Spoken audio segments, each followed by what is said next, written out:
Assalamu alaikum wa rahmatullah. Good evening.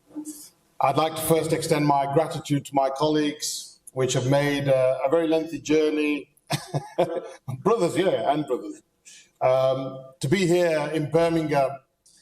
And mashallah, they've spoken very eloquently, and we've got Jeremy to address you all before he has to go back to London. I know Adnan's going back to London, maybe even Iqbal has got this journey to London. So I'm extremely grateful that you've given up your time to be here with me in Birmingham. And I think when I look at my form of politics here in Birmingham, and I pick one example, just one example, why it is so important for every one of you not just to go and campaign in your neighborhoods, to drive up the membership of your party, because when you look at this one example, which I'm going to talk about, and it's quite a famous and recent example, you'll understand why it's so important. We all know, as a matter of fact, that the intelligence report around the football match put the Muslim community here in Birmingham at significant risk. That is an undisputable fact, that the intelligence and the reason why West Midlands Police and the Safety Advisory Group made that decision to ban the away fans was for no other significant reason but for the fact that they, the extremist hooligans of that team, ran a rampage in Amsterdam. That was a fact.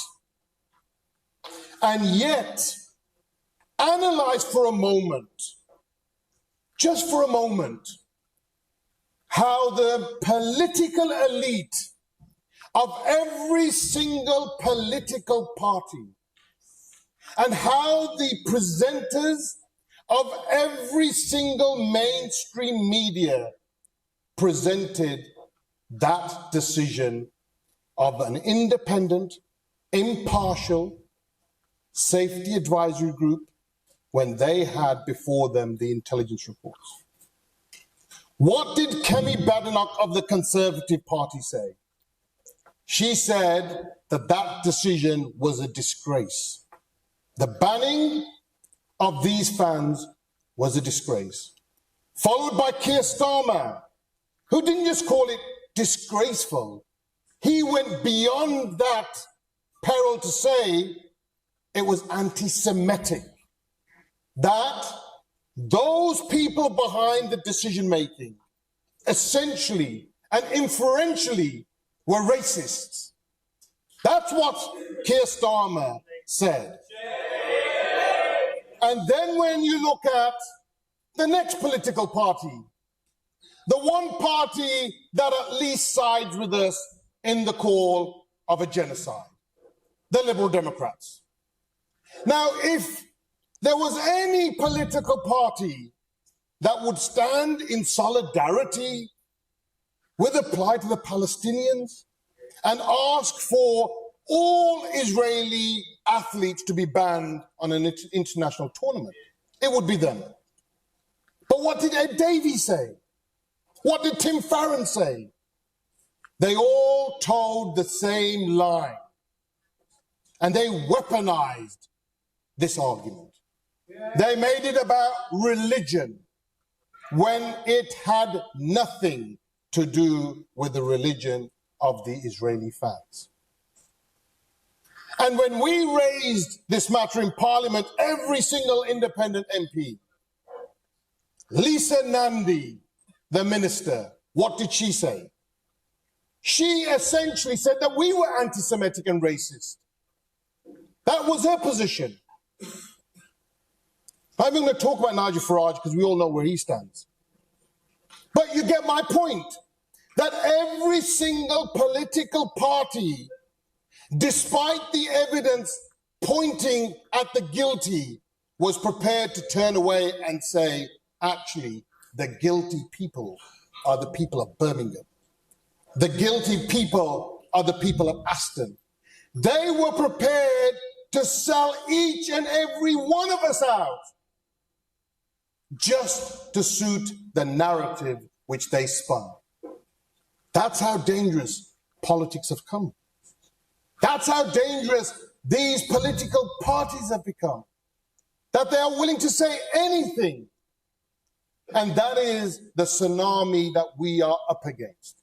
Not just politicians, but the media as well. Because you could bet your bottom dollar, if I or any of these MPs sat on this stage, if any of us had said something which was a blatant lie, we would have been put before the Standards Commission. We would have, if we were running part of a political machinery, would have been suspended, and it would have been running on mainstream media day after day after day. But do you see how that topic has become very silent? No apology to the Chief Constable of the West Midlands Police. No apology to the members of the Safety Advisory Group. No apology to the citizens and residents of Birmingham. And do you know what was shameful here? When you look at the councillors of each of the political parties here in Birmingham, they went into hiding. They couldn't even say, as Birmingham councillors, because of their political machinery, they couldn't even say we stand in solidarity with our Chief Constable and the decision he is making along with the Safety Advisory Group. Because truth be told, if you had 500 to 600 hooligans chanting death to Arabs, chanting that we will rape your daughters, chanting that there are no children left because we have destroyed all the schools in Aston or in Birmingham, and if they went around properties ripping down your flags, smashed your cars, beat up private eye drivers, what would the reaction have been? What would have happened to our communities? And that, ladies and gentlemen, is the reason why we want true democracy.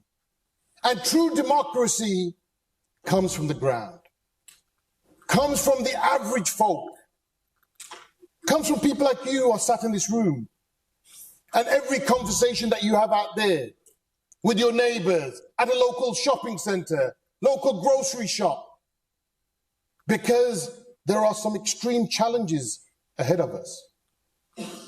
Extreme challenges.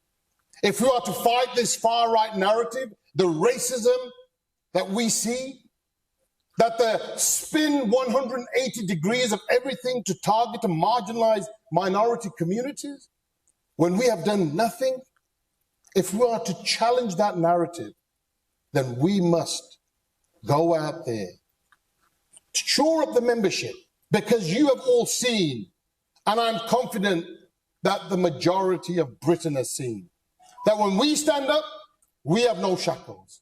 We have no chains. The only people that decide what we do are the public that put us there. And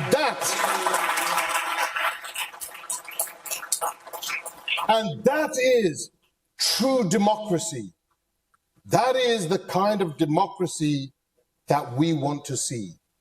And the only way it will happen is if you sign up to your party. If you sign up and get others to sign up your party. And then we will begin this massive movement, and a tsunami is already occurring up and down this country. Don't look at social media and echo chambers. That is not a true reflection of what is happening out there. The true reflection of what is happening out there is when you go to your local shopping center and you speak to people, and they will say to you that, you know, that MP, Iqbal, he spoke the truth. That MP, Adnan, he was spot on.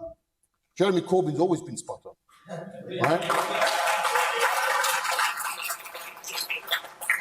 And just imagine, I'm going to leave you with this thought, because I think this is so important before we call on our next anticipated speaker. But in the House of Commons, if every single MP, 650, was saying that it is raining outside, then you know the average folk who's watching that on TV, if every single MP who they have trust and confidence in, they're saying it's raining outside, the average folk doesn't even bother to look out the window because they have an element of trust. And even if they have a little peep and it is raining, they will doubt themselves. They will doubt themselves because they believe that those 650 senior politicians are telling the truth. But if just one MP gets up in Parliament and says, hold it 1 second, you 649 are not right, because it is raining, then you've given that one individual that power, that confidence, where he thinks or she thinks that actually it is raining. And that is how you change mindsets. That is how you get a movement. That is the voice that we provide in Parliament. No politician, no party can stop us because we are independent, and it's you that give us that voice in Parliament. So without any further ado, I'd like to, and I'm sure Zulfikar won't mind, can I just say to Zulfikar and his team of people that have helped coordinate this, organize this, deep gratitude. And there will be a question time. I think there's a question time at the end, just for a few questions before Jeremy shoots up.